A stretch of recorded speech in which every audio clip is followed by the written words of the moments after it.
أما بعد فأعوذ بالله من الشيطان الرجيم بسم الله الرحمن الرحيم قل إن صلاتي ونسكي ومحياي ومماتي لله رب العالمين لا شريك له وبذلك أمرت وأنا أول المسلمين صدق الله العظيم. بزرگان محترم اور برادران عزیز، اللہ تبارک و تعالی کا ہم پر یہ بڑا احسان ہوا کہ اللہ تبارک و تعالی نے بڑے امن و امان اور بڑے سکون کے ساتھ ہمیں اس عظیم تہوار کو منانے کی توفیق عطا فرمائی، اور کوئی ایسی بات پیش نہیں آئی کہ جو ہماری اس خوشی کو ختم کر دے.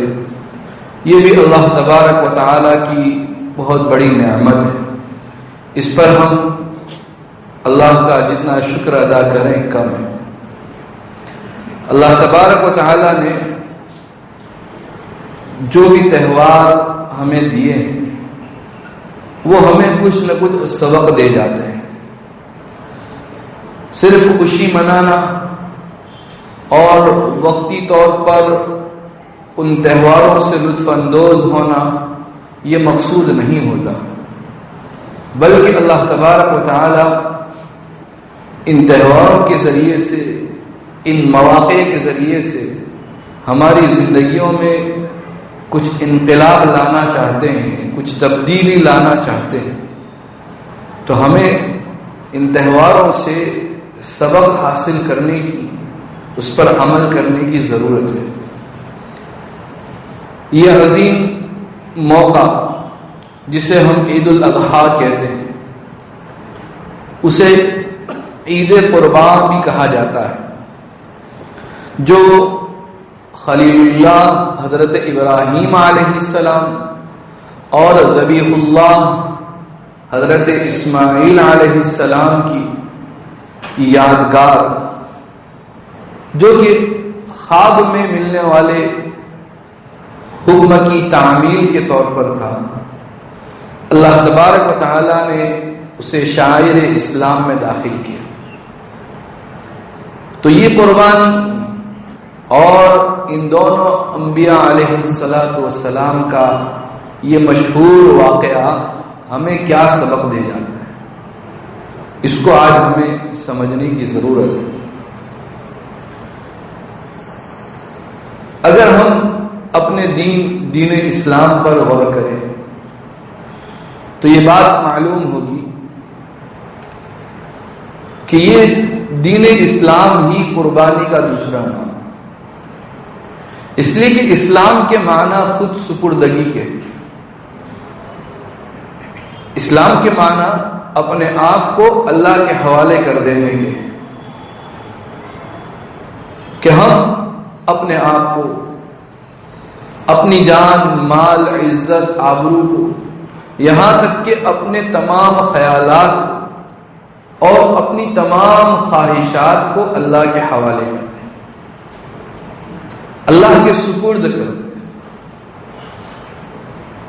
ہماری تمام خواہشات، ہماری تمام آرزوئیں، تمام امیدیں وہ اللہ کے حکم پر قربان ہو جائیں. یہ معنی قربانی کے اسلام میں پہلے ہی سے موجود ہے. اسلام کی تعلیمات میں غور کریں تب بھی ہمیں پتہ چلتا ہے کہ اللہ تبارک و تعالی ہم سے بموقع موقع کچھ نہ کچھ قربانی لیتے رہتے ہیں، اور یہی ہماری شان ہے. ہم نماز میں غور کریں کہ ہمیں نماز کا حکم دیا گیا. اب نماز کی جو پابندی کرنی ہے، دین میں 5 وقت کی نماز ہے، اس میں ہمارا وقت بھی قربان ہوتا ہے، ہماری راحت، چین، سکون بھی قربان ہوتا ہے. اپنی مشغولیوں سے ہٹ کر ہمیں نماز ادا کرنی پڑتی ہے. روزے کو دیکھیں تو روزے کے اندر ہمیں اپنے بھوک اور پیاس کی اپنے خواہشات کی قربانی پیش کرنی پڑتی ہے۔ زکوٰۃ اور صدقات کو دیکھیں تو اس میں ہمیں اپنے مال کی قربانی پیش کرنی پڑتی ہے۔ حج میں دیکھیں تو حج میں ہمارا ایک بڑا مال قربان ہوتا ہے، اور اس کے ساتھ ساتھ ہمیں اپنے آرام کو، راحت کو قربان کرنا پڑتا ہے۔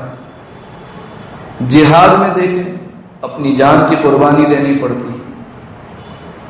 تو معلوم ہوا کہ اسلام ہی قربانی کا دوسرا نام ہے، اور ایک سچا مسلمان بنانے کے لیے اللہ تبارک و تعالی ہم سے الگ الگ موقع سے الگ الگ چیزوں کی قربانی لیتے رہتے ہیں۔ کبھی اللہ تعالی ہم سے اوقات کی، کبھی مال کی، کبھی چین و سکون آرام کی قربانی لیتے ہیں۔ اسی طرح سے اللہ تعالی نے ہم سے ان جانوروں کی قربانی، کہ ہم اپنے ہاتھ سے ان جانوروں کو ذبح کریں تاکہ یہ قربانی ہمارے دل و دماغ پر چھا جائے، اور پھر ہم اپنی چیزوں کو اللہ کی راہ میں قربان کرنے کے لیے تیار ہو جائیں۔ اسی کا اعلان اللہ تعالیٰ نے خود نبی کریم صلی اللہ علیہ وسلم سے کروایا۔ میں نے شروع میں سورہ انعام کی آیت تلاوت کی جو قربانی کی دعا کا حصہ ہے کہ قل ان صلاتی ونسکی ومحیای ومماتی للہ رب العالمین لا شریک لہ، کہ اے محمد صلی اللہ علیہ وسلم آپ کہہ دیجئے کہ میری نماز اور میری عبادتیں، میرا جینا، میرا مرنا اس اللہ کے لیے ہے جو تمام جہانوں کو پالنے والا ہے، جس کا کوئی شریک نہیں۔ یہ اللہ نے رسول اللہ صلی اللہ علیہ وسلم سے اقرار کروایا ہے۔ قل، آپ کہیے، اور یہی دعا ہم قربانی کے موقع پر جانور کو ذبح کرتے وقت پڑھتے ہیں۔ ابو داؤد کی روایت میں اس کی تعلیم موجود ہے کہ یہ دعا پڑھی جائے، قل ان صلاتی ونسکی ومحیای ومماتی للہ رب العالمین۔ ہم بھی اس دعا کو پڑھتے ہیں، ہمیں یہ یاد دلایا جاتا ہے کہ تمہاری ہر چیز جو ہے وہ اللہ کے لیے ہونی چاہیے۔ اسی طرح سے سورہ حج کے اندر اللہ تعالیٰ قربانی کے سلسلے میں فرماتے ہیں لن ینال اللہ لحومها ولا دماؤها ولکن ینالہ التقوی منکم، کہ اللہ تعالیٰ کو تمہاری قربانی کا نہ گوشت پہنچتا ہے اور نہ اس کا خون پہنچتا ہے، لیکن تمہارے دلوں کا تقوی پہنچتا ہے کہ تم اللہ کے حکم پر عمل کرنے کے لیے کتنا تیار ہو، اور تم کس طرح سے اللہ کے اس حکم کو پورا کرتے ہیں۔ اور اسی کو سورہ حج میں ایک اور موقع پر کہا گیا ہے ذالک ومن یعظم شعائر اللہ فانھا من تقوی القلوب، کہ یہ اللہ تعالیٰ کے شاعر کی تعظیم میں سے، کہ جو آدمی خوش دلی سے قربانی کو کر لیتا ہے، اس کے دل میں قربانی کرنا یا اللہ کی دیگر عبادتوں کو انجام دینا بوجھ معلوم نہیں ہوتا، خوش دلی کے ساتھ اور بڑے ذوق اور شوق کے ساتھ ادا کرتا ہے، تو وہ اللہ تعالیٰ کے شاعر کی تعظیم کرنے والا ہے۔ اور جو تعظیم کرنے والا ہے، یہ علامت ہے کہ اس کے دل میں اللہ کا تقوی، اللہ کا ڈر موجود ہے۔ یہ ہمیں بہت عظیم سبق دے جاتا ہے۔ اس کے اندر ہمیں دو چیزوں کا سبق ایک ہی وقت میں ملتا ہے۔ نمبر ایک پر ہمیں اپنے عقیدے کو پختہ کرنے کی تعلیم مل رہی ہے، اور نمبر دو پر اخلاص کی۔ اخلاص کے بارے میں بعد میں بات کرتے ہیں۔ سب سے پہلے غور کریں، حضرت ابراہیم علیہ السلام کا واقعہ ہماری آنکھوں کے سامنے، بار بار اس کو سنا، یہ قربانی، یہ آیات، اگر ان تمام چیزوں کو سامنے رکھیں تو جو سبق ہمیں ملتا ہے وہ ہے عقیدے کی پختگی، کہ ہم اپنے عقیدے کو پختہ کریں۔ کس عقیدے کو؟ کہ اللہ تبارک و تعالیٰ کا جو حکم ہو ہمیں اس کو پورا کرنا ہے، خواہ وہ ہمیں سمجھ میں آئے یا نہ آئے۔ ہمیں تو حکم ہے حکم کو پورا کرنے کا، ہم اس کے مکلف ہیں کہ ہم اللہ کے حکم کو پورا کرتے ہیں یا نہیں۔ ہم اس بات کے مکلف نہیں کہ ہم یہ سوچیں کہ کیا اللہ کا حکم ہمیں سمجھ میں آ رہا ہے یا نہیں آ رہا. قیامت کے دن ہمیں جو حساب دینا ہے وہ حساب اس بات کا دینا ہے کہ ہم نے اللہ کے کتنے احکام کو پورا کیا. ہم نے نمازیں پڑھی یا نہیں پڑھی, ہم نے روزے رکھے یا نہیں رکھے, ہم نے زکوٰۃ ادا کی یا نہیں ادا کی. یہ سوال ہم سے ہوگا. یہ سوال ہم سے ہونے والا نہیں ہے کہ نماز کیوں رکھی گئی تھی, اس کا کیا فائدہ تھا, اس کی کیا مصلحت تھی, زکوٰۃ کیوں رکھی گئی, اس کا فلسفہ کیا ہے, اس کا لاجک کیا ہے. یہ سوال ہم سے نہیں ہونے والا. اس لیے کہ ہم مسلمان, ہم نے تو اللہ تعالیٰ کو, ہم نے اپنے آپ کو اللہ کے حوالے کر دیا ہے کہ تیرا جو حکم ہے میرا کام اس کو پورا کرنا ہے, چاہے وہ مجھے سمجھ میں آئے یا نہ آئے. یہ بہت اہم اور بہت قیمتی اور آج کے دور کی بہت نازک ضرورت ہے جس کو آج ہم سمجھ نہیں پا رہے. اور ہماری تمام تر کوششیں یہ ہوتی ہے کہ ہم ذرا سوچیں, غور کریں اور فکر میں لگتے ہیں کہ بھئی یہ حکم اللہ کا کیوں ہے, ہمیں سمجھ میں آ رہا ہے یا نہیں آ رہا ہے. یہ مسلمان کی شان نہیں. جیسے قربانی کے ایام قریب آتے ہیں تو آپ نے دیکھا ہوگا کہ کچھ لوگ جو ہے وہ سوشل میڈیا پر اور یوں بھی عام ملاقات میں بھی ایکٹیو ہو جاتے ہیں, متحرک ہو جاتے ہیں اور لوگوں کے سامنے ایسے سوالات رکھتے ہیں کہ بھئی قربانی کے اندر اتنا زیادہ مال خرچ کرنے کی کیا ضرورت ہے. لوگ ہم سے بھی آ کر سوال کرتے ہیں کہ اگر قربانی نہ کرے اور اتنا مال جو ہے وہ کسی اور کو صدقہ کر دے تو چل جائے گا یا نہیں. اور پھر بعض لوگ جو دماغی اعتبار سے چارٹرڈ اکاؤنٹنٹ ہوتے ہیں اور پورا حساب جانتے ہیں, حساب جاننا گویا کہ ان کا مشغلہ ہوتا ہے, تو وہ ایک بڑا سا کیلکولیٹر لے کر بیٹھ جاتے ہیں کہ بھئی شہر کے اندر اتنے ہزار بکرے کٹنے والے ہیں, اتنے ہزار بڑے جانور کٹنے والے ہیں, تو کل مالیت اتنی ہوگی. گویا کہ اتنے کروڑ روپیہ جو ہے وہ جانوروں کو ذبح کرنے میں ضائع ہو جائے گا. اگر اتنا ہی مال جو ہے وہ خرچ کیا جائے تو اتنی اسکولیں بنوائی جا سکتی ہے, اتنے کالجز بنوائے جا سکتے ہیں, اتنے اسپتال بنوائے جا سکتے ہیں. تو مسلمان ہر سال اتنا روپیہ, اتنا مال ضائع کر دیتا ہے. اس کو ضائع کرنے کے بجائے رفاہ عام میں, سوشل ورک میں خرچ کرنا چاہیے. اس طرح کے سوالات آپ کے سامنے آتے ہیں, مسلمان پریشان ہو جاتا ہے. جو ایک پکا مسلمان ہے وہ سوچ میں پڑ جاتا ہے کہ بھئی ہم تو برسہ برس سے علماء کرام سے باتیں سنتے آ رہے ہیں کہ ہر سال ہمیں قربانی کرنی ہے اور قربانی کرنے ہی میں اجر و ثواب ہے, اور دوسری جانب میں یہ بھی تو صدقے کا کام ہے اور صدقے کی بھی بڑی فضیلت ہے. کیا کرنا چاہیے؟ تو ذرا اس کو سمجھ لیں اور اچھی طرح سے یاد رکھیں اور ایسے سوال کرنے والوں کا منہ بند کریں. اس کا پہلا جواب تو یہ ہے کہ اللہ تبارک و تعالیٰ نے ہمیں جو دین اسلام عطا کیا ہے, اس دین اسلام کا پورا مدار وحی پر ہے, عقل پر نہیں رکھا گیا. اور اسی لیے میں بار بار بول رہا ہوں کہ مسلمان وہ ہے کہ جو اللہ تعالیٰ کے ہر حکم کو پورا کرے, چاہے اسے سمجھ میں آئے یا نہ آئے. اللہ نے اسلام میں کئی احکام ایسے رکھے ہیں کہ جو ایک عام آدمی کی سمجھ سے باہر ہے. میں یہ نہیں کہہ رہا ہوں کہ عقل میں آنے والے نہیں, عقل میں آ سکتے ہیں. اسلام کے تمام احکام عقل سلیم میں داخل ہو سکتے ہیں, لیکن اس کے لیے عقل کی ایسی بلندی چاہیے, ایسی سلیم عقل چاہیے. عام آدمی کی عقل میں آنے والے نہیں. جیسے حضرت ابراہیم علیہ السلام کا یہ واقعہ جس کو یادگار بنا کر ہم اس تہوار کو مناتے ہیں, ذرا غور کریں کہ ایک باپ کو خواب میں یہ حکم دیا جا رہا ہے کہ وہ اپنے بیٹے کے گلے پر چھری پھیر دے. یہ کون سی ایسی بات تھی کہ جس کو عقل کے ذریعے سے سمجھا جا سکتا تھا؟ لیکن آپ دیکھیے حضرت ابراہیم علیہ السلام کو کہ حضرت ابراہیم علیہ السلام اللہ کے حکم کو جانتے تھے کہ یہ اللہ کا حکم ہے, مجھے پورا کرنا ہے, چاہے یہ شفقت پدری کے خلاف ہے, باپ کی شفقت کے تقاضے کے بالکل مخالف ہے, لیکن مجھے پورا کرنا ہے. تو وہ ذبح کرنے کے لیے تیار ہو گئے.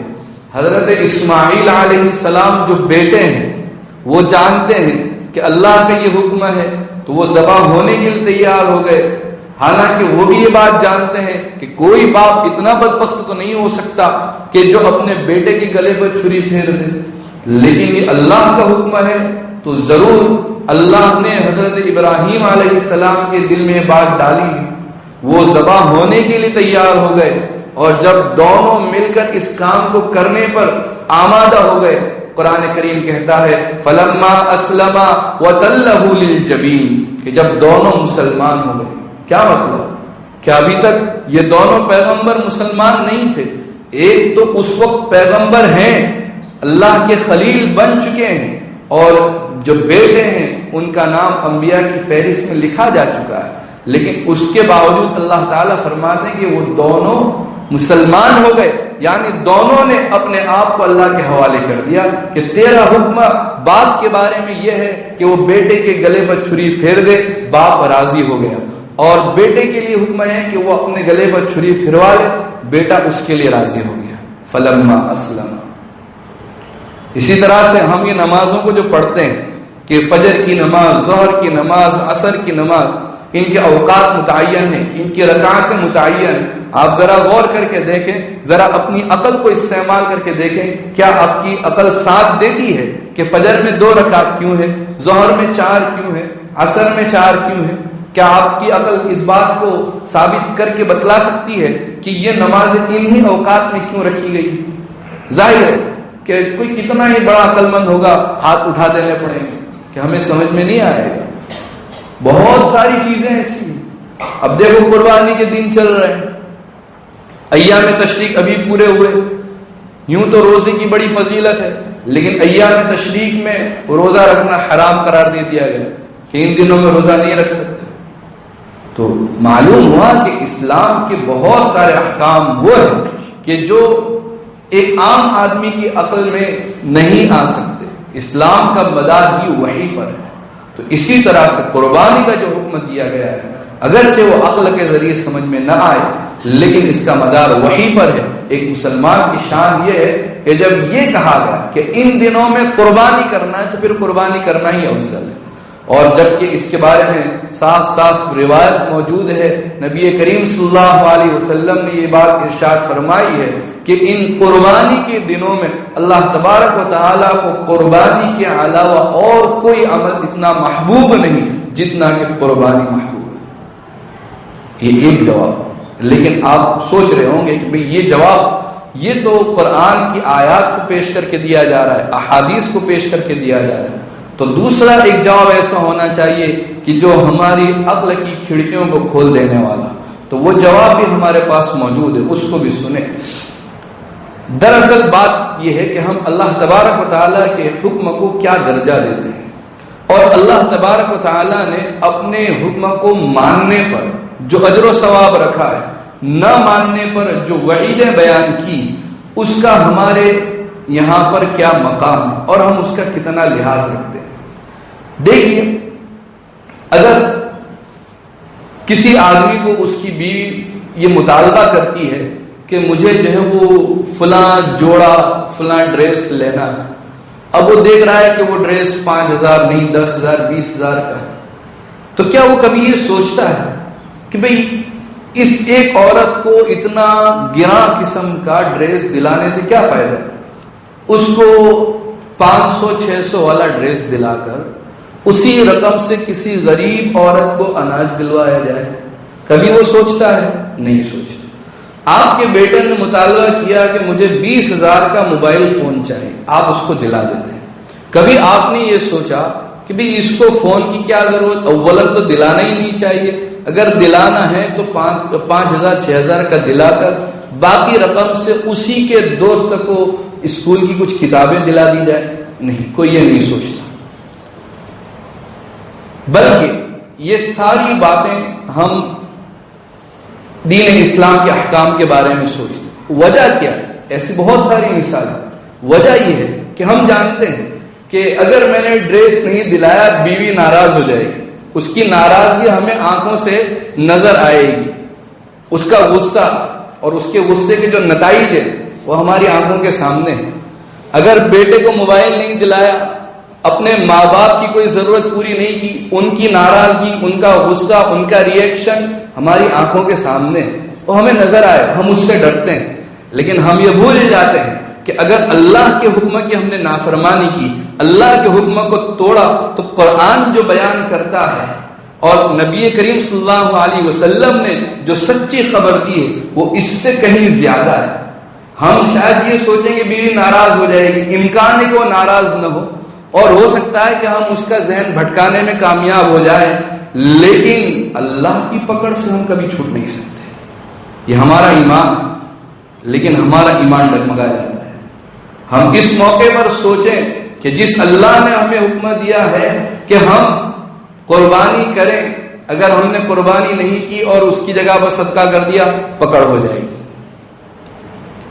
اسی طرح سے یہ جو سوال لبرل قسم کے لوگ کرتے ہیں کہ اس رقم سے فلاں رفاہی کام کیا جا سکتا ہے، فلاں رفاہی کام کیا جا سکتا ہے، میں ان سے سوال کرتا ہوں کہ یہ دوغلا پن صرف اسلام کے احکام ہی کے ساتھ کیوں ہے کہ جب آپ سے یہ کہا جاتا ہے کہ آپ کے مال میں سے 40واں حصہ جو صرف 2.5% ہوتا ہے وہ نکال کر اپنے ہی ہاتھ سے اپنے ہی غریب رشتہ داروں کو زکوٰۃ کے طور پر دو تاکہ ان کا کچھ فائدہ ہو جائے، ان کی کچھ ضرورتیں پوری ہو جائے، تو آپ اس کے جواب میں یہ کہتے ہو کہ ہم نے وہ مال جو اپنے خون پسینے کی محنت سے کمایا ہے ان مفت خوروں کو کیوں دیں؟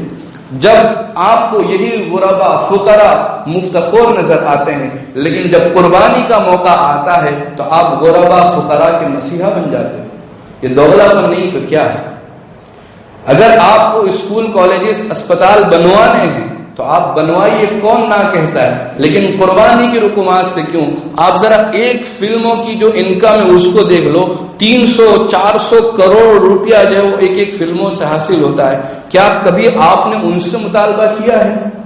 کبھی آپ نے ڈرگز بیچنے والوں سے مطالبہ کیا ہے کہ ایک ڈرگز کی قیمت کیا ہوتی ہے اور کتنا ڈرگز ایک شہر کے اندر سپلائی ہوتا ہے، ان کی انکم کیا ہے؟ کبھی ان سے آپ نے مطالبہ کیا؟ حالانکہ اس میں فائدہ ہے کہ شہر والے جو ہے وہ ایسی لت سے بچ جائیں گے، بلکہ حکومت ایک ہی دن میں ہیلمٹ اور دیگر بہانوں سے غریب لوگوں سے جو مال لوٹتی ہے اس سے ہی کہیں اسکول اور کالجز بنوائے جا سکتے ہیں، لیکن ہم یہ مطالبہ ان سے نہیں کرتے، ہم یہ صرف مسلمانوں سے کرتے ہیں، قربانی کرنے والوں سے کرتے ہیں۔ حالانکہ قربانی کرنے والا جب قربانی کرتا ہے اللہ تعالیٰ اس کے دل میں یہ جذبہ پیدا کر دیتے ہیں، اور اللہ نے حکم بھی دیا ہے کہ وہ گوشت اکیلا خود نہ کھا جائے بلکہ اپنے دوستوں کو، رشتہ داروں کو، اپنے محلے کے غریب لوگوں کو دے۔ آپ دیکھیں کہ قربانی ہی کی برکت سے کئی لوگ ایسے ہوں گے جو سال بھر میں ایک ہی مرتبہ گوشت کھاتے ہیں اس قربانی کی برکت سے۔ کیا یہ کچھ کم فائدہ ہے؟ بلکہ قربانی کے فوائد میں علماء نے یہ بات لکھی ہے کہ جب آدمی قربانی کرتا ہے اس کا دل نرم ہوتا ہے، اس سے صلہ رحمی پیدا ہوتی ہے، گوشت اور عمدہ پکوان ایک دوسرے کے ہاں پر بھیج کر رشتوں کو مضبوط کیا جاتا ہے۔ گوشت کی تقسیم کا طریقہ اسلام نے بتلایا کہ 3 حصے کریں، ایک ہی حصہ اپنے لیے رکھنا ہے، ایک حصہ غریبوں کو دینا ہے، ایک حصہ رشتہ داروں کو دینا ہے۔ تو اس سے اس کے اندر غربا کی مدد کا جذبہ پیدا ہوتا ہے، ان کے جو احوال ہے اس سے وہ واقف ہوتا ہے اور غربا کے لیے ہمدردی پیدا ہوتی ہے۔ قربانی سے جو ملنے والا دوسرا سبق وہ اخلاص کا ہے۔ قرآن کریم کی جو آیت سورہ انعام سے میں نے تلاوت کی اس سے یہی بات ثابت ہوتی ہے کہ ہم جو کام کریں وہ اللہ تبارک و تعالیٰ کے لیے کریں، ہمارا کوئی کام دکھلاوے کے لیے نہ ہو۔ خاص کر کے سورہ حج کی جو آیت پیش کی اس میں یہی سبق ہمیں ملتا ہے کہ ہم شاید دکھلانے کے لیے بڑا عمدہ قیمتی جانور لا کر ذبح کریں تو شاید ہم یہ سوچ رہے ہوں گے کہ یہ اتنا عمدہ، قیمتی اور موٹا تازہ فربا جانور یہی اللہ کو پہنچ جائے گا۔ فرمایا اللہ تعالیٰ نے لن ینال اللہ لحومها ولا دماؤها ولکن ینالہ التقوی منکم، کہ یہ تمہاری قربانی کا جو گوشت ہے اور جو اس کا خون ہے یہ اللہ کو نہیں پہنچتا ہے بلکہ تمہارے دلوں کا تقوی پہنچتا ہے کہ تم نے کس نیت سے کیا اللہ کو راضی کرنے کی نیت سے قربان کیا ہے یا لوگوں کو دکھلانے کے لیے؟ اسی لیے دعا جو رکھی گئی اس میں بھی یہ سبب، قل ان صلاتی ونسکی ومحیای ومماتی للہ رب العالمین، للہ رب العالمین لا شریک لہ۔ اگر ہم اس میں دکھلاوا کرتے ہیں، چاہے ہماری نماز میں دکھلاوا ہو یا ہمارے روزوں میں دکھلاوا ہو، قربانی میں دکھلاوا ہو، تو ہم ذرا سوچیں لا شریک لہ ہمارا کہنا کتنا درست ہوا۔ ہم جن کے لیے کرنے چاہ رہے ہیں یا جن کو دکھلانا چاہتے ہیں، ہم اپنے عمل سے ان کو بھی اس میں داخل کر رہے ہیں۔ ہمارا لا شریک لہ کہنا درست نہیں ہوگا۔